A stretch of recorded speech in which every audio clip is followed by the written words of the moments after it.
Hey guys what's up यार, क्या आपने भी अपने इंस्टाग्राम अकाउंट को 2 फैक्टर ऑथेंटिकेशन की मदद से सिक्योर बना रखा है?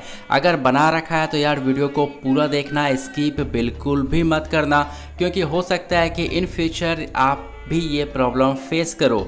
यहाँ पर आप देख लो 2 फैक्टर ऑथेंटिकेशन को मैंने ऑन करके रखा है, लेकिन मेरे मोबाइल पर अभी सिक्योरिटी कोड नहीं आ रहा है। बहुत से लोग डीएम भी कर रहे थे कि उनके साथ भी ये प्रॉब्लम हो रही है।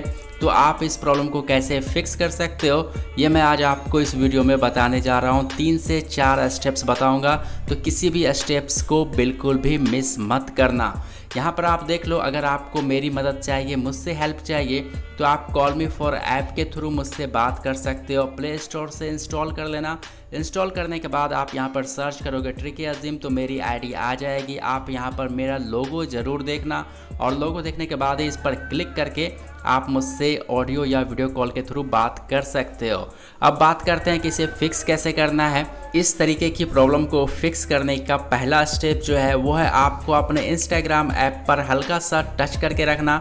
आपको ऐप इन्फो का ऑप्शन मिल जाएगा, या फिर आप अपने मोबाइल की सेटिंग में जाकर ऐप मैनेजर में भी जा सकते हो। वो वाला ऑप्शन ढूंढना है जहां पर सारे एप्लीकेशन होंगे।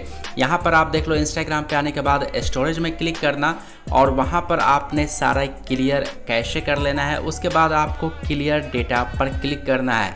एक चीज़ मैं बता दूं, अगर आप क्लियर डेटा करते हो तो कुछ डेटा का लॉस आपको डेफिनेटली होगा, तो थोड़ा सा आपको कंप्रोमाइज़ तो यार करना ही पड़ेगा। एक स्टेप यहाँ पर ये कंप्लीट हो जाता है। इसके बाद जो दूसरा स्टेप है, उसके लिए आपको अपना थोड़ा सा ऊपर से स्क्रॉल डाउन नीचे करोगे और अपने मोबाइल के एयरप्लेन मोड को ऑन कर देना। मोबाइल नेट से कनेक्टेड रहेगा, लेकिन आपने एयरप्लेन मोड को ऑन कर देना है, और यहाँ पर आपने 15 से 20 सेकंड के आसपास वेट करना है।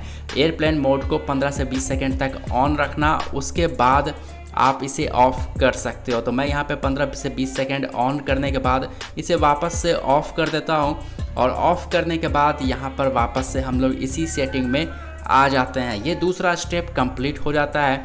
इसके बाद जो तीसरा स्टेप है वो भी बहुत ही इम्पोर्टेंट है। यहीं पर आपको एक ऑप्शन मिलेगा परमिशन का। ऊपर में ही आप देख लो, ये परमिशन वाले ऑप्शन पर आपने क्लिक करना है, और यहाँ पर आप देख सकते हो कि किसी भी चीज़ को परमिशन अलाउ नहीं किया हुआ है। तो यहाँ पर मैं सारी चीज़ों को परमिशन दे देता हूँ। ऊपर में आपको अलाउ का ऑप्शन मिलता है, तो 1 बाय 1 आपने यहाँ पर सारी चीज़ों को अलाउ कर देना है। कुछ इस तरीके से मैं यहाँ पर सबको अलाउ कर देता हूँ। तो यहाँ पर आप देख लो, सारी चीज़ों को मैंने परमिशन दे दिया है, अलाउ कर दिया है। इनमें से जो ये फाइल मैनेजर वाला है ना, फाइल एंड मीडिया, इसे बहुत ही ध्यान से अलाउ करना बिल्कुल भी मत भूलना। ये 3 स्टेप्स फॉलो करने के बाद ही आपको सिक्योरिटी कोड मिल जाएगा आपके मोबाइल पर। लेकिन अगर फिर भी नहीं मिलता है तो आपने ये 4th स्टेप यूज़ करना है। जैसा कि आप यहाँ पर देख सकते हो कि अगर आप लॉगिन के लिए आओगे और यहाँ पर आपसे दोबारा से सिक्योरिटी कोड मांगता है, आपको सिक्योरिटी कोड नहीं मिल रहा है, तो ये तीनों स्टेप आपने यूज़ करना। नहीं मिले, नहीं आए सिक्योरिटी कोड, तो उसके बाद आपने यहाँ पर ट्राई अनदर वे वाले ऑप्शन पर क्लिक करके, यूज़ ए बैकअप कोड वाले ऑप्शन पर क्लिक करके आप बैकअप कोड को मंगा सकते हो और उसके थ्रू लॉगिन कर सकते हो। तो बैकअप कोड कैसे मंगाना है, कैसे आपके पास बैकअप कोड आएगा, अगर आपने स्क्रीनशॉट नहीं लिया था बैकअप कोड का, तो इस पर मैंने ऑलरेडी प्रॉपर वीडियो क्रिएट किया हुआ है। उसका लिंक आपको ऊपर में आई बटन पर मिल जाएगा, तो आप उस वीडियो को देखकर सीख सकते हो। तो मेरे पास बैकअप कोड आया हुआ है, तो मैं इसे लॉगिन करके आपको शो कर देता हूं। तो आप इस तरीके से सिक्योरिटी कोड को ला सकते हो अगर आपके मोबाइल में ये नहीं आ रहा है। तो आई होप कि वीडियो आपको पसंद आई होगी। वीडियो पसंद आए तो वीडियो को लाइक करके चैनल सब्सक्राइब करना बिल्कुल भी मत भूलना।